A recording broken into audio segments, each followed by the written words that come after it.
And, ever since I first got a chance to talk to Gregg, he's made, this might be his sixth presentation with us. I've lost count, but from the first conversation, I've been looking forward to this one. The magic of Judaism, abracadabra.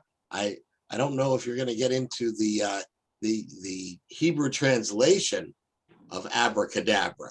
Yeah, be quiet. Okay, all right. I didn't know if that was part of the presentation or not. So we're just thrilled to have you back, and this is being recorded for those who want to watch it again or those who aren't able to be here today. So take it away, Gregg. All righty. Let me share the screen here. Admit somebody. Open this up. Can you see that? Yes. All good? Yes. All right. Let's see. There we go. All right. Very good. Well, today we're going to talk about abracadabra, the magic of Judaism. And it basically, it's I create what I speak. And I use that particular image. One of the things, my cousin, that you'll see a little bit about her later in the presentation, those are Houdini's eyes from one of the most iconic images of Harry Houdini, probably, one of the two most famous Jewish magicians in history. And I just, as we talked about, as the rabbi so eloquently said, what's the definition? Abracadabra is from the Aramaic phrase, and it means literally, I will create as I speak. And the source are three Hebrew words, Ab, Father, Ben, Son, and Ruach HaKadosh, the Holy Spirit. It's from the Chaldean, Abba Ke Dabra, meaning perish like the word. And the Chaldeans are an Aramaic-speaking people indigenous to Iraq. And they've been around for about 5,500 years. And that's how old all this magic and so on, and the word abracadabra that we hear so many times, kids and just about anybody that does sort of a magic trick or wants to pretend that they're doing some form of magic. And this is a stamp sheet for the stamp collectors. We have quite a bit of philatelic or stamp collecting material in this presentation. This is called a smiler, and it's from the Royal Mail, the British Mail. And people could, a smiler is something where you can make your own images on an official postage stamp. You can see up in the top right corner of the individual stamps that it's from the British Royal Post. And again, here's something that even highlights abracadabra in modern times, even on a stamp. And what I did, I blew up one of the stamps for you so you could see. They're actually showing the Magic Circle, which is a famous magician's organization, and showing you little tricks on the abracadabra stamps from the UK. But today I'm going to take a little different twist, from what you've normally seen on this presentation. And I want to talk about the magic of collecting. And seeing as that we just finished Yom HaShoah, I wanted to talk about a woman named Irina Sendler. She died in 2008, I believe, at a nice ripe age of 98. But what's really important here is that she saved 2,500 Jewish babies and children from the Warsaw Ghetto. She was a social worker. And she's also been anointed, I'll say, I don't know the other word, as a righteous among the nations by Yad Vashem. There's a tree for her on the Boulevard of the Righteous there.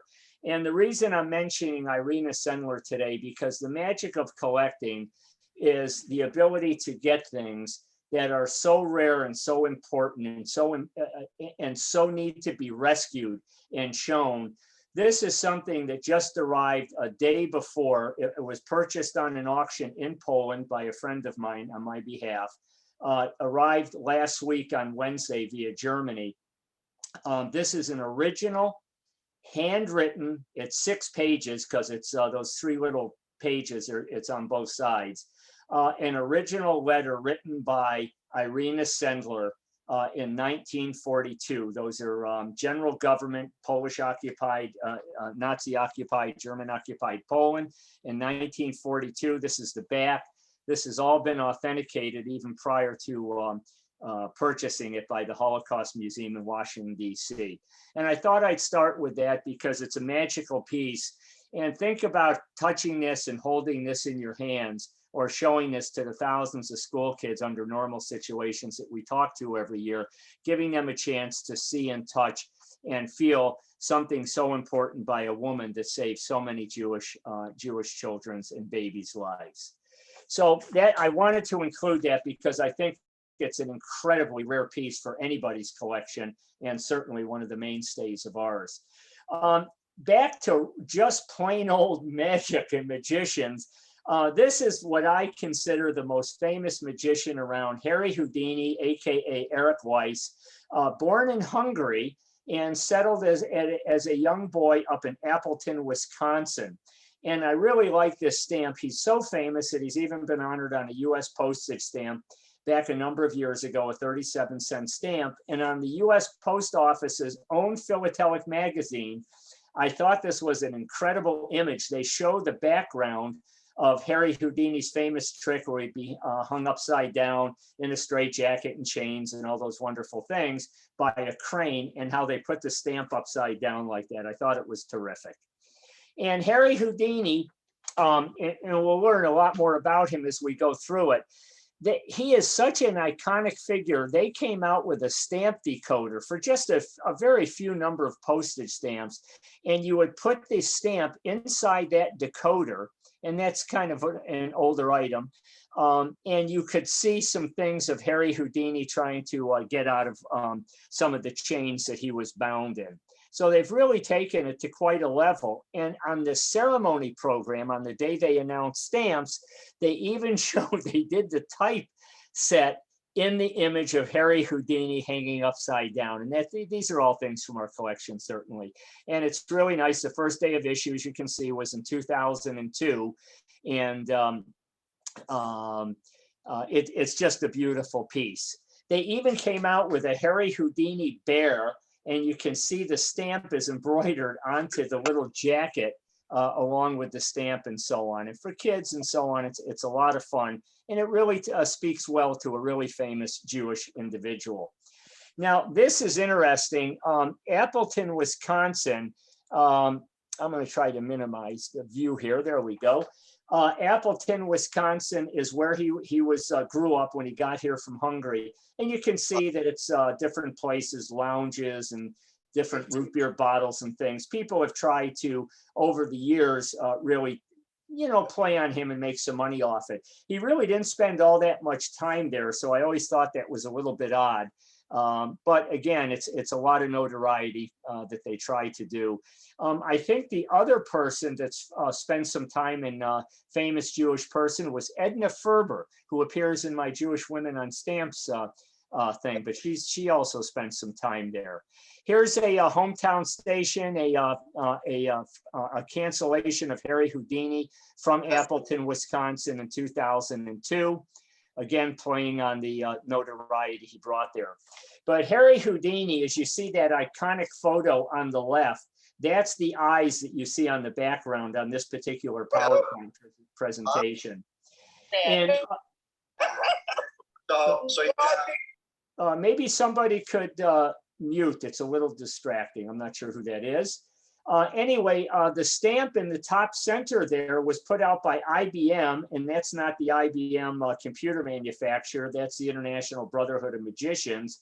And it's a beautiful piece put out in 1951, an in memoriam stamp about him. And you can see all the different little iconic images all over the stamp itself.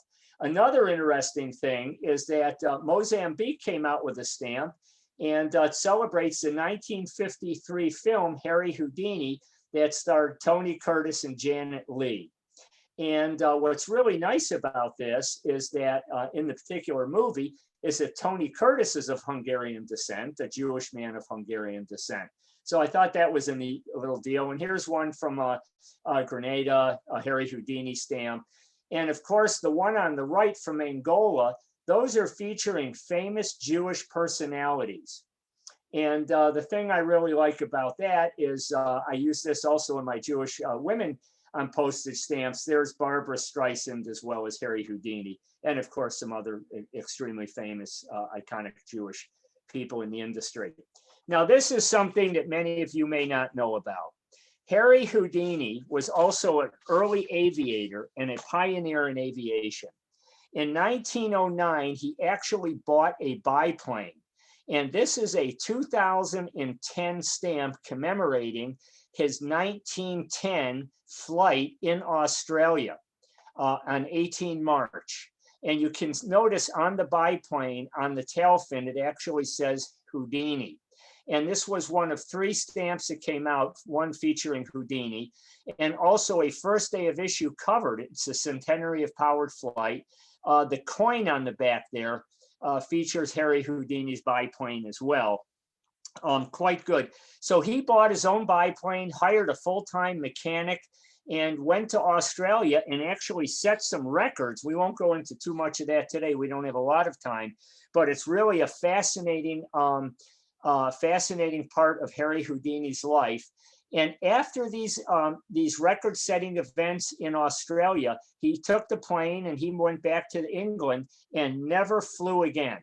Not sure really what happened there, but this is what the 3 different stamps look like at Digger's Rest in Victoria, Australia, giving you an idea of what the first day cover looks like.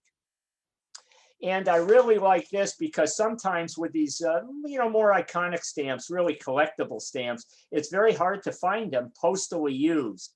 And this was a lovely piece that I picked up from a guy in Portugal that shows the Harry Houdini stamp canceled in Australia, in Victoria. And the person made a beautiful cachet, the artwork on the left side of the mailed cover. That's actually in our collection now, along with this one. That went to Italy. Again, a pretty hard to find use of this particular stamp. These are the only 2 I've actually seen. Now this, in the island of Jersey, off the coast, this is a really important cancellation here. It's celebrating the death of Harry Houdini on October 31st of 1926. It's the 50th anniversary, and it's put out by the Houdini Club, the Variety Club. And notice the handcuffs on either side of the 50 and the cancellation. It's an iconic date because look at the day. What is October 31st? He actually died on Halloween. It's a fascinating coincidence, if you will. And I really like this one because this was made in Houston. This was done by Premier Cachet, so I wanted to show this. And the cancellation on this, the cachet is beautiful. It's a beautiful color cachet. Shows the first day of issue the first day of use, of this particular cancel that's on there. And notice where it's canceled. Detroit, October 31st, 1976. That's the 50th anniversary of his death. And Houdini actually died in Detroit 50 years to the day to that cancel. And as you can see, it's they've done a faux signature of him on the back. And it's designed by the Premier Company in Houston. So I thought if you're a stamp collector, you might enjoy seeing that down this way. This photograph, candidly, is not in our collection. You can see the letter is, you can see on the bottom of the letter, the IBM, the International Brotherhood of Magicians logo or insignia there. The photograph, I think, is selling somewhere for $1,200, but that's showing the an early picture from the 1920s of the Harry Houdini Club. And look at that, I mean, it's beautiful. These people are magicians and in a magician's club, all dressed up. Very, very interesting photograph. But the Sanders Manufacturing Company had enough people, I guess, that they would allow on their stationery to have the IBM logo. And what's really important here is talking about how these clubs came about. And it says that this is the Houdini Club of Philadelphia, and different things that they're doing and supporting the community. with a lot of nonprofit events. And these are two letters that are not in the collection. I think they're still available. They just didn't add too much.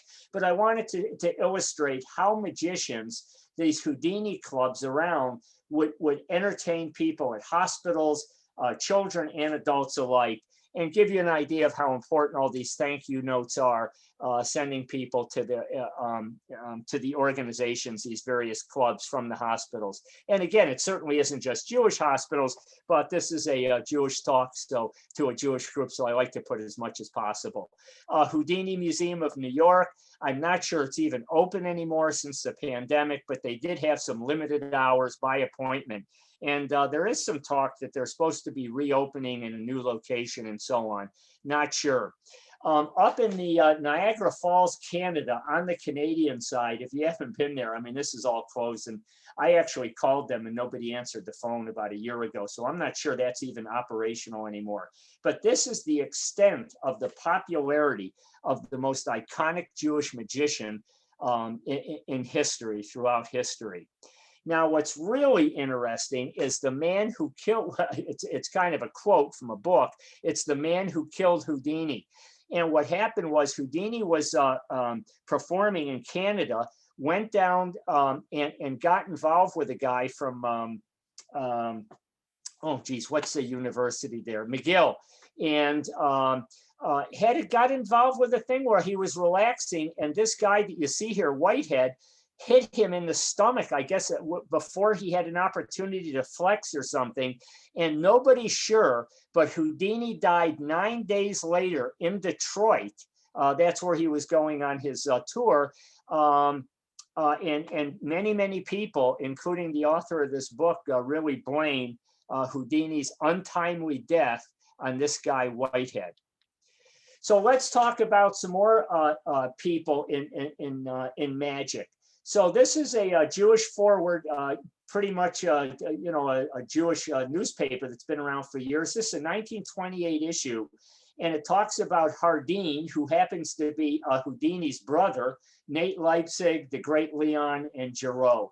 But what's interesting on this, I blew up the article that you see there, and notice at the bottom it says the Yiddish term for a trick maker, the Kunstenmacher. For an artist, it's really interesting, and it shows it highlighted leading American magicians that were Jewish. And I find it interesting as we go through the presentation, why would people gravitate to magic? And I think it's the age-old thing that Jewish people really had limited opportunities in many cases, especially in days gone by. Whether you could be my great uncle Morty, he wanted to be a chemist. He graduated very early on. I mean, he's long past. He lived to be an old man. He from New York University, had a degree in chemical engineering and could not get a job. He became a very successful attorney, but it wasn't what he wanted to do. So I think magic and entertainment and things of this nature were easy for Jewish people to gravitate to. And of course, very educated and very successful in the field. So these are some interesting names that you might see. Now, what you see here is my cousin, Sarah Krasin from Yonkers, New York, with David Copperfield, AKA David Seth Kotkin. And David Copperfield, born in 1956, I think it was September, so he's probably, what would that make him, about 50, almost 65. So this is he with my cousin Sarah, and we'll talk more about her, but he's listed as Forbes magazine's most commercially successful magician in history. 21 Emmy Awards, 38 nominations, and born in New Jersey. And I had an opportunity, he's building a magic museum now. I had an opportunity to be on a Zoom with him in a private Zoom room. And it's phenomenal what this man is doing for the industry, for the magic industry, and perpetuating positive spins on us as Jewish people. And he appears on this stamp early on. And then I really like the one on the right because it shows both Houdini and Copperfield on the same souvenir sheet that came out. One of the nice things that Copperfield told me during this talk we had with him was that his son loves hockey, and he has Kotkin on the back of his hockey jersey, and he says he loves seeing his real name out there, albeit he is so well known by Copperfield, his stage name. And this is my cousin Sarah. I call her the magician at law. And it's really a fascinating thing. So she's a lead attorney for one of the New York State Supreme Court justices, and quite an amateur magician herself. And she's doing quite a bit during the pandemic, running these magic shows. And I think, Hi, you've seen that, know of Sarah. And she is quite a performer. That's her bear Bamberg, and we'll talk about Bamberg a little bit more. But this is a book that she wrote about owning your own magic.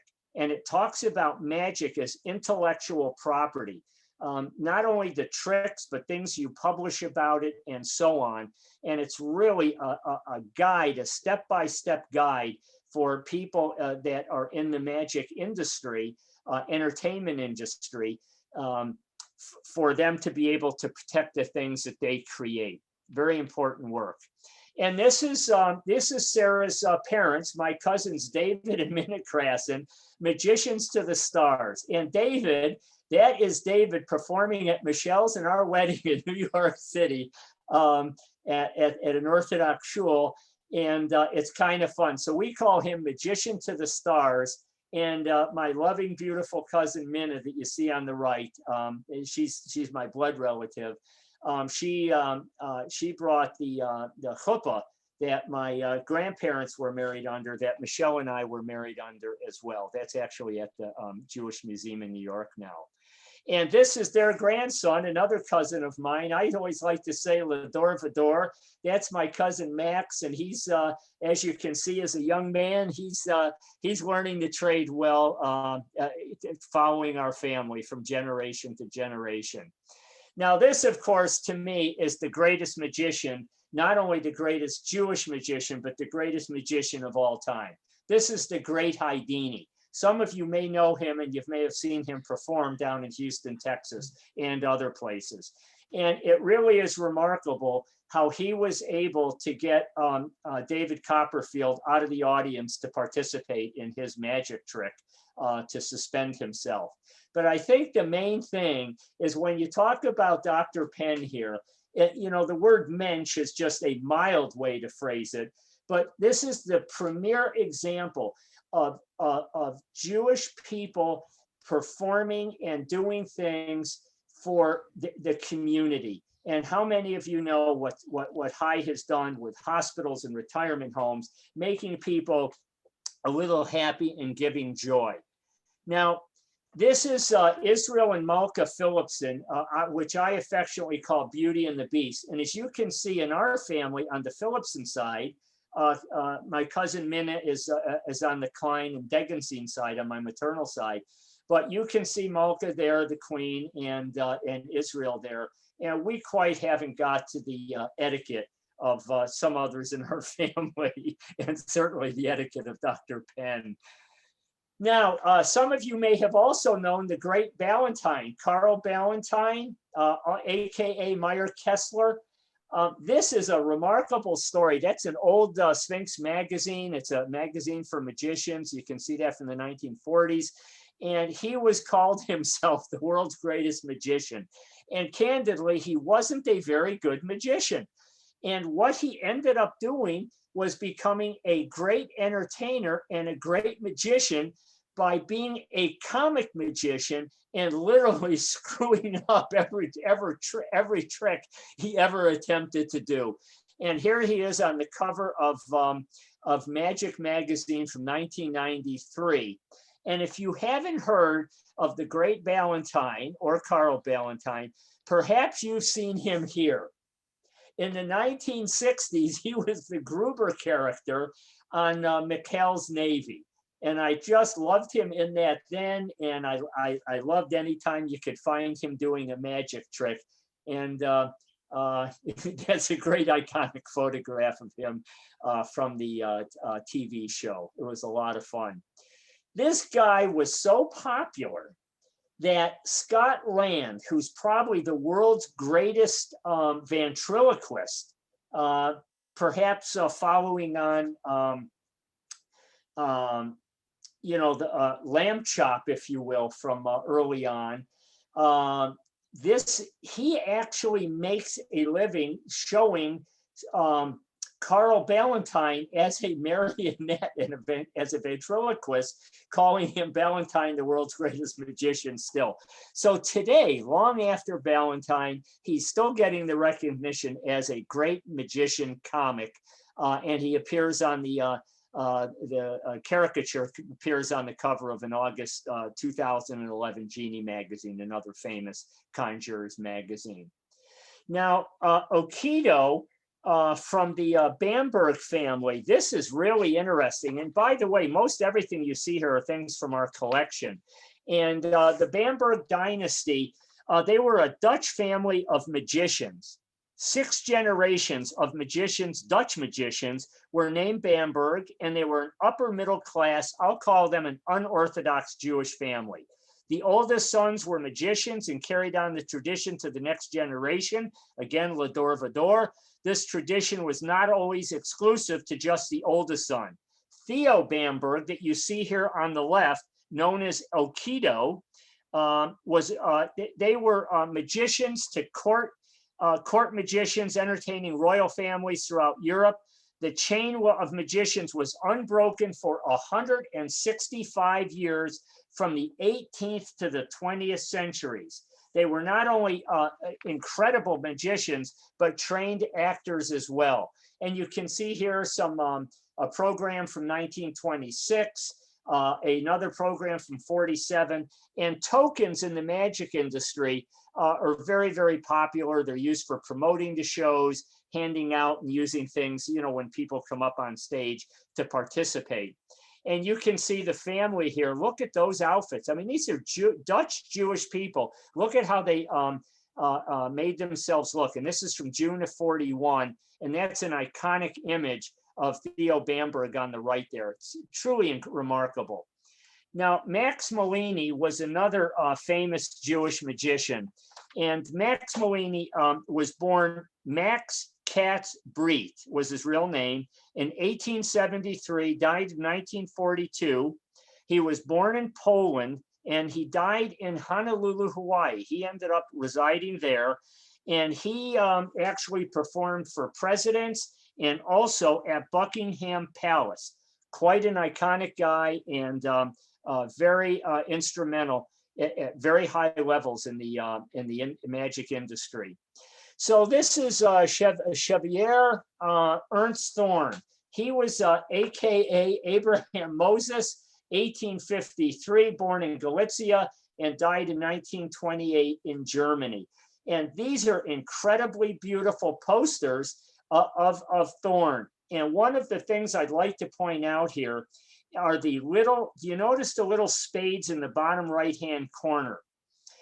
That's the logo of Adolf Friedlander and Sons, one of the most iconic lithographers from Hamburg, Germany, that produced circus and magic posters and other material for many of the people in the industry, not just the Jewish ones. And we're going to talk more about Adolf Friedlander because it's a very, very important part of the industry. This is Herman the Great, 1844 to 1896, born in France and died in New York young at the age of 52. And again, an iconic performer. These were huge, unbelievable stage shows. Not like you saw Malka and Israel Philipson. These are very, very big performances. His wife, Adelaide Herman, known as the Queen of Magic, although not Jewish, was so loved by not only by the magic world, but of the Jewish community and the Jewish magic community. Look at how she performed at this unbelievable levitation trick she did, Adelaide Herman's Sleeping Beauty. And she was born in England, died in New York in 1932. Again, just a beautiful, beautiful image of Adelaide Herman. Now, I'd like to talk about Sam Berlin for a little bit. He was born in Russia in 1903. He had a nice long life, died in 1987 in Chicago, where he built a really nice business. He was a magic dealer and inventor. I'm sure he could perform nicely, but that wasn't his forte. He invented over 100 magic tricks, wrote 13 books on tricks and illustrations, and he ran the Princess Magic Shop from 1925 for many, many, many, many years. And that's one of the little books from our collection that he would sell. And, a lot of this stuff was done mail order as well during that time. This is another man named Joe Berg, born in Belarus, Russia in 1903. He died in Hollywood. He immigrated to the U.S. and became Joseph Bregman, and he changed his name to Joe Berg. He was a prolific inventor, and this is interesting, an improver of tricks. And a master of a trick deck. So if you wanted something really special or wanted to come up with some new technology or just buy his technology, that was the guy to go to. And here he is on a 1926 cover of the Sphinx magazine, another very famous magic magazine. Again, in the business of improving, inventing, and selling magic. Now, the great Raymond, also known as Maurice Raymond, this is a very interesting card. Now, he himself is not Jewish, but I thought that this was really interesting that he wrote in Yiddish on this advertising card. It's a postcard, basically a New Year greeting in Yiddish. And I'm not sure why. I guess maybe because there were so many people in the field. And it says to read, see the key. And I don't know what the key is. I've never had anybody been able to determine what that key is and what he's referring to. And I don't know whether there's iconic images on those rings that he shows, but it's a fascinating postcard, and I love the Yiddish on there. Now, these are two cards.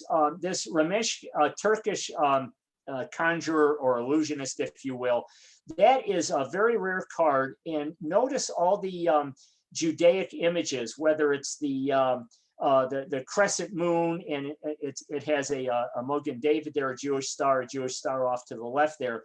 It's a beautiful image of a very early man that billed himself as a Turkish illusionist. And the card on the right, it's really mysterious to me, as it says, the mysterious Schneider. I found virtually no information on this. I just a little bit of info. Some people have ideas what it might be, but this guy Sims, I think that it's the same person on the left and the right. I think Miss Sonia and Sims are the same person. It comes from the the Israelite Artistic Club, and no one seems to be able to know why that card was created or who this guy really is. But I love the bazaar, and I think it fits in this collection a little bit. Now, like most things in life, it's hard to find any industry, anything that we do that there's not some sort of anti-Semitism. And I call this slide the magic of anti-Semitism. And here's a guy with a chip on his shoulder that writes a letter complaining. I think it has to do with his not being elected to office in the Magic Club. And it says Goldstone is Jewish, and so are the above mentioned, if you can see in the letter here. I guess that's enough said about that. And that's from 1922 in San Francisco, California. And he has the audacity to write it on company stationery, the New York Pharmaceutical Association. It's just hard to believe. Well, it's not hard to believe. It happens still today. But it's just a rare piece in our collection that talks to, even though it was open to Jewish people still suffered the anti-Semitic feelings from their fellow magicians and others. Now, talking about anti-Semitism, you can't get much, I guess there have been times when it's been almost as bad or as bad, but as bad as the Holocaust. And this is a guy named Herbert Levin, and he's known as Novelli. And Novelli is a stage name, and you'll notice that it's basically Levin spelled backwards, cleaning it up just a little bit. And there's a famous kids book called The Magician of Auschwitz, and that's what he's known as. And that's the cover of the book in our collection there. And that's an illustration from the book on the right, and that's Novelli and his wife. He survived Auschwitz by being able to do magic tricks. He was spotted by some of the German SS guards, and they recognized him, and that is literally saved his life. And there's a guy named William Rauscher, who's also a magician, but he's known for really doing some of the most comprehensive textbooks on Jewish magicians. And this is a little more of a pamphlet sort of book we have in our collection. It's pretty hard to find. It's called The Magician of the Holocaust by Rauscher, but it's specifically about Novelli. And I keep a copy. I found a copy. That's also not so easy to find in Spanish, because when we talk to a lot of kids in this topic, we have a lot of Spanish-speaking children in Central Texas. So it's nice for them to be able to see the book and understand, if they're not fluent in English yet, with what was happening. So it's a great way to reach kids, a lot of good diversity there. Now, this guy, Werner Reich, he's a death camp conjurer as well. And he was a boy much younger than Novelli. And Rauscher came up with a book called The Death Camp Magicians. And you can see here, it talks about Werner Reich and Herbert Novelli. So this guy, here he is with his Auschwitz tattoo. And he survived by learning tricks from Novelli. He had an interest in magic. And it's kind of another, thank God, a wonderful story that he was able to survive by doing his magic as well. These are very powerful books, by the way. So if you have any kind of interest in magic, I really suggest this. And this, I thought we really should mention, although not Jewish, William Rauscher, that's his little magic card. Kind of like a baseball card front and back, and one of his tokens front and back that he would use for his shows. This guy has done a tremendous job in really documenting and really giving the story about the history of Jewish magicians throughout the 18th, 19th, and 20th centuries. Now, Louis Lamb is another kind of a sad story. He perished in Sobibor in 1943. These are two books that he produced. He was much like Berland, a magician, but also a magic dealer and quite a successful author. He was a Dutch card magician born in Amsterdam, and it's really a shame. He had some really wonderful books, of which you see two here. But it stated that he was arrested by the Gestapo during World War II and executed in Sobibor in 1943. So again, a tragic loss, unlike Werner Reich and Novelli. He fell claim to the one of the 6 million Jews that were murdered. And this again is another very interesting story. This is Gunther Dahmen. And Gunther Dahmen, he wrote a book. He was born in 1910. He died, as you can see here, in 1941. He was known as Robertini, and he's noted for his biography on Jewish magicians. And he took up magic in 1924. And remember the guy we showed earlier, Chevalier Ernst Thorn? He became very close with him. And in 1933, he came out with a book that you see here, and it's in English that says Jews in the Sleight of Hand. That was produced in Berlin. Now, you know that in January of 33, Hitler came to power, and as though there wasn't enough anti-Semitic junk going on in Germany, but even prior to Hitler, you know how it got, the heat got turned up as soon as Hitler came to power. So he was told by fellow magicians and others in the Jewish community that he really needed to take that or change that book, because that being Jews of, sleight of hand, that had the connotations of Jews being, tricksters and whatever. It played right into the hands of the Nazis. Now, he redid the book and changed the title, and this came out in Vienna in 1936. He changed it more about, Jews as illusionists or magicians, if you will. And none of it really, he fell on very difficult times. They sent him to Riga, Latvia, and he was murdered there in 1942. Now, Alois Kastner is one of my favorite magicians, and there is some controversy. When I've talked to some people, I always had assumed for the research that I had done that he was Jewish, but some people feel that they can't really prove that he was. But to me, it seems odd. Unlike many others, he really never, he fled Germany and reappeared right after the war. So I'm not sure why he would have left had he not been Jewish. And there's a lot of credibility that says he is. But so this one's up for contention, but his name is Alois Kastner, and an incredible showman. This is an original photo postcard of him, that beautiful portrait signed by him in 1925 in our collection. And also, this is a piece of mail sent it's Holocaust era mail, but it's his image printed on the envelope, and then they would type in where he was going to be performing. And this piece of mail was sent in Berlin. And the beauty part of this is that poster by Adolf Friedlander on the reverse is not stuck on there or glued. It's actually printed on the envelope. So look at the great lengths that these people and the gorgeous showmanship that they would do philatelically during this period prior to the war.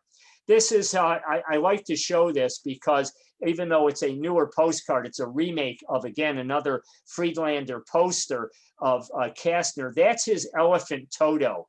And Toto was lost during the war, they suspect during a bombing raid on one of the cities. But it shows a little bit about Adolf Friedlander on the back of the card, and Kastner, the great magician. And he would make Toto disappear in his show. That was one of the famous things that he did. Just a little more mail. We'll go through some of these quickly. But one of the things I wanted to show here was that poster stamp. That's an actual, has gum on the back and an advertising stamp. And unfortunately, I did not win the auction from a couple of days ago, but this was on sale in Germany, this program. This is just the inside. And it shows that image on the poster stamp in this particular program from the 1920s. So I'm now able to date that stamp that I have, not just by the image, the young image of Kastner.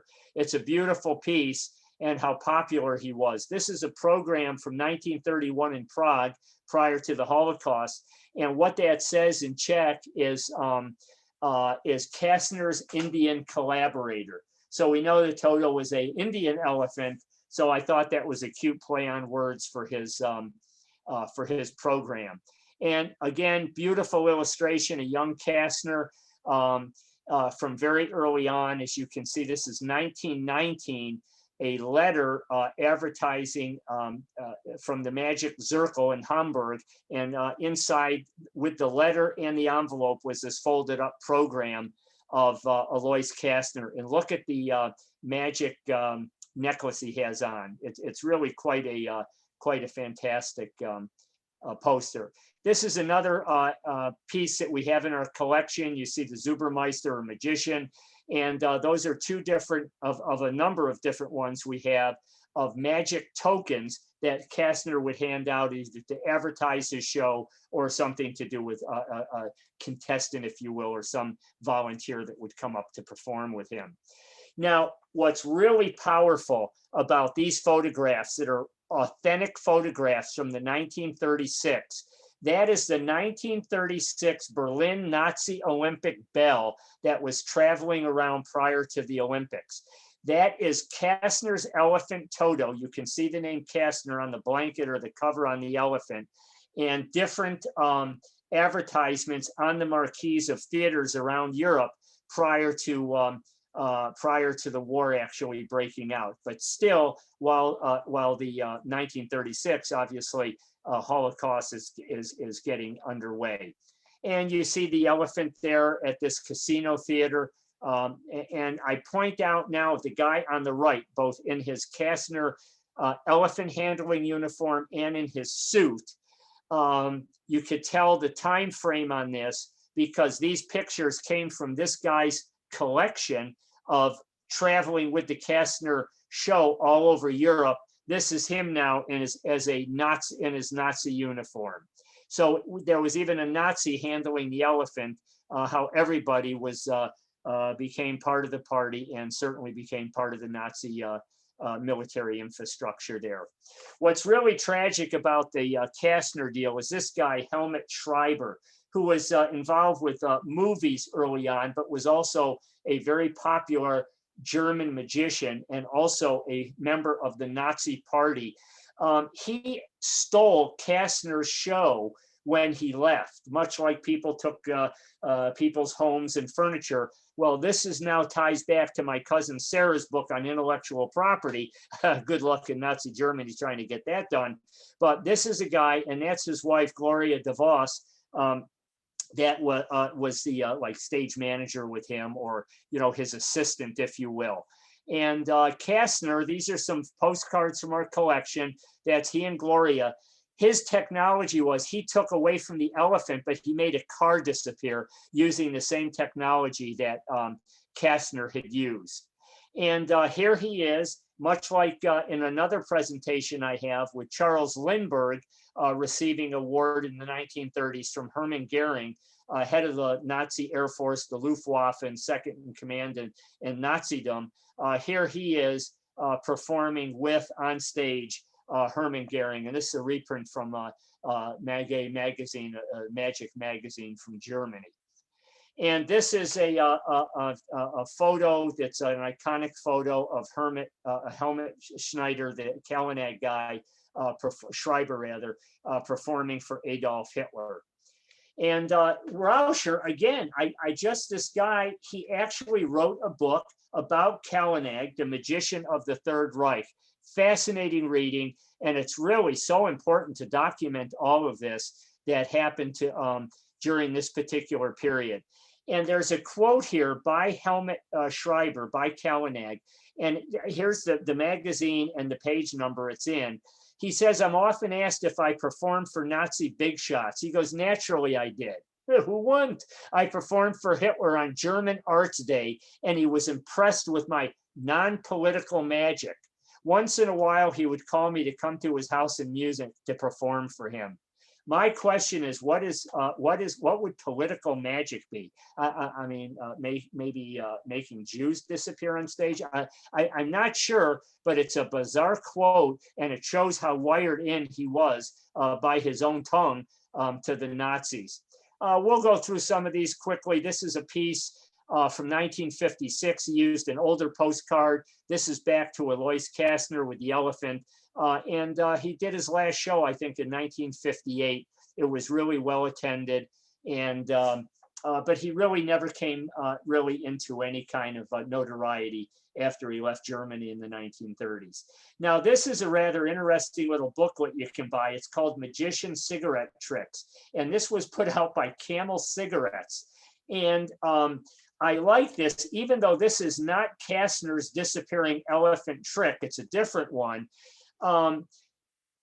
Camel put these articles out, these little advertisements, and they would talk about different tricks, and they would show you how the trick was done. And they were sued, much like, again, my cousin Sarah's book about intellectual property. They were sued for doing this. And Camel won the suit because they said they had people on stage, and so many people actually knew how the trick was done. It really wasn't that big of a secret. If you had people come up and participate in the trick, they would see it was done and so on. And they were able to continue to publish these for a number of years, and then consolidated it into a book about giving away the secrets of magic. Now, this guy, Erich Jan Hannessen, also known as Hermann Steinschneider, was Hitler's Jewish clairvoyant. And, this guy's like, talking about things to come and predictions of the future and so on. he was so popular that Hitler, entrusted a lot of things with him. Now, this is early on. After the Reichstag's fire in 1933, he predicted that. And guys very close to Hitler, Goebbels and Himmler and all these guys got so concerned that he was liable. He obviously knew the Reichstag's fire that was going to happen. They were so concerned, A, that he was Jewish, B, that he had Hitler's ear, and C, that he might give away another subversive event that was about to happen. They actually had him murdered in 1933. And the guy, there's a movie out about him. There's books. Here's another book about him called The Nazi Seance. The little amulet there, that's the dragon amulet. You can see it says Hannesen on there.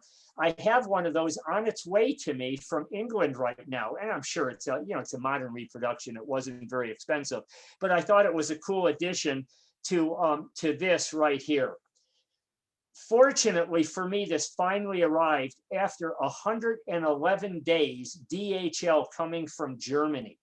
I haven't had it more than a couple of weeks.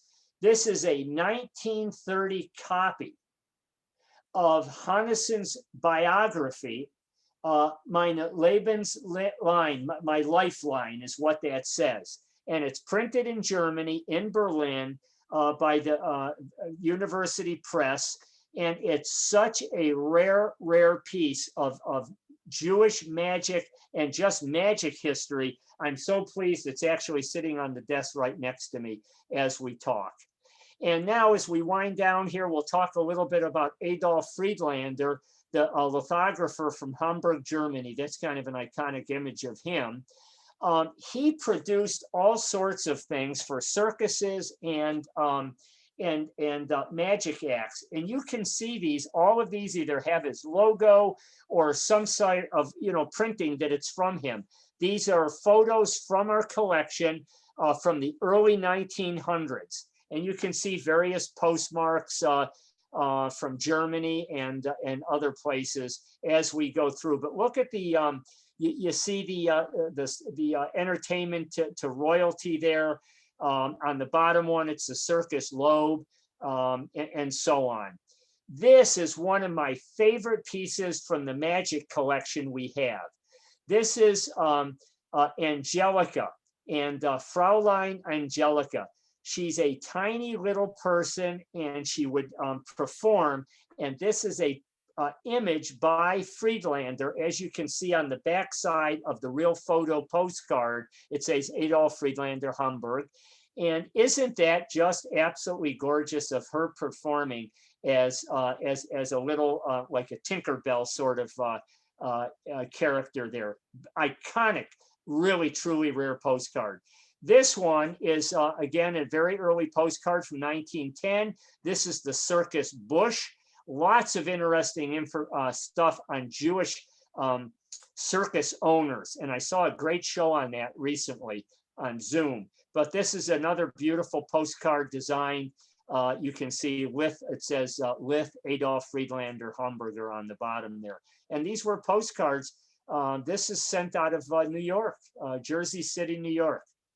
Even getting his work over here, sent to Germany. And another beautiful, iconic postcard. You can see the Friedlander Spade logo in the bottom right of this is a very early, probably 19-teens, Alois Kastner piece of advertising. Anyway, as we go through here, I always like to talk about famous books. The Magician is a 1973 prize book. That's a very good one. It's taken adaptation from the Yiddish by Peretz's book, The Magician. And then, of course, you see the Magician of Lublin. And that's it says a lovely story of magic and sensuality, now a film. Winner of the Nobel Prize for Literature by Isaac Singer. Again, if you can find these things, they're wonderful reads and great stuff. Now, I know sometimes we get some people that have children and grandchildren and great-grandchildren. If you're looking to follow up on some of this, Grandma Rose's Magic. And I really like the Mitzvah Magician because it talks about using magic, something fun, for one of the things that people like Dr. Hypen and myself and others here, and certainly you, Rabbi, and so on, that doing mitzvahs is such an essential part of Judaism and should be such an essential part, doing something kind for people. And I think it's a great way to involve kids through something fun. These are great books for doing that. I don't have, we don't have, little kids in our family here. But I did want to put an image of this. This is the Mitzvah Park game, something again to try to teach kids how important the concept of mitzvah and tzedakah really are in our faith, just the forerunner to it. These are just some stamps I thought you might enjoy. I'm not sure how many of these are still available, but this was a series of stamps, not Jewish related, but just magically related, put out by the US Postal Service back a few years ago. And they even had a few tchotchkes that you could purchase from their website as well, some magic tricks and so on, and beautifully illustrated packaging there as well. So with that, I'll show you another magic stamp at the bottom there. And I hope, I think I'm right within our time frame. I'm going to stop sharing my screen, answer any questions, and see if anybody has any comments or whatever. But I'm sorry I went through it quickly, but we only had an hour. What a magical day. Yes, thank you so much. Any questions?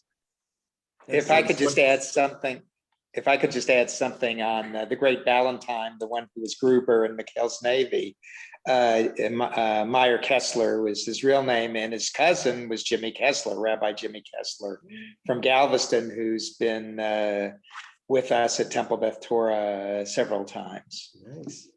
Very good. Oh, and I forgot to mention, actually, when I talked about the Bambergs, that's the reason my cousin Sarah's bear is named Bamberg, by the way. So she figured I was the only one that would figure that out. So it was good. Let's see, any questions in the Zoom? Somebody was born in Bamberg, Germany. That's pretty cool.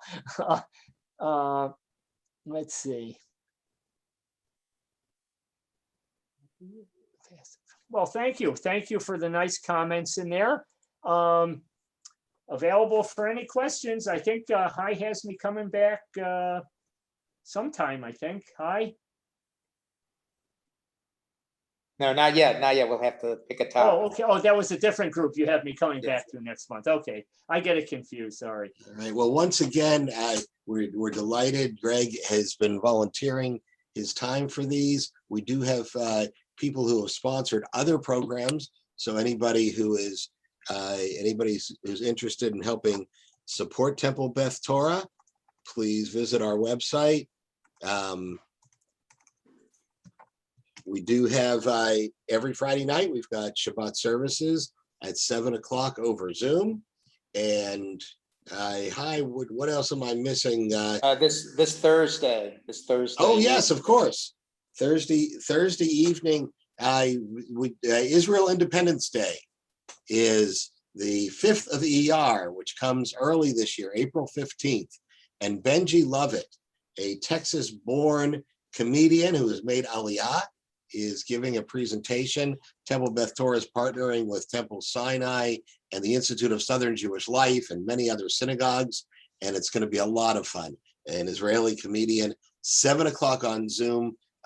Send me or Stacy. I'm going to put her email address on admin@tbthumble.org. To get the Zoom link was in the weekly email. If you're on our email list, if you want to be on our email list, send an email to Stacy at admin@tbthumble.org. And you'll find out about all the wonderful programs. This Friday, I'm going to be leading services as usual, but a week from Friday on the 23rd, we're going to have Ellie Flyer, who's just become a wonderful, wonderful favorite of our temple. And she's going to be Zooming in from Nashville and leading a musical service for us. So with that, we also have a drop-off donation. Once a month, we have people come to the temple from 3 to 4:30 on a Sunday afternoon. This month, it is April 25th for people to come, and because we are a continual supporter of Humble Area Assistance Ministries and their food bank, as well as Family Time, Counseling Center, and Women's Shelter. And so once a month, we accept donations for them and deliver it over. And that is part of the mitzvah that Gregg was talking about that is important for all of us. All right, well, thank you so much. I'm going to stop the recording here. And once again, thanks so much to Gregg Philipson for your insight and your presentation and your just wealth of knowledge and things for us to learn from.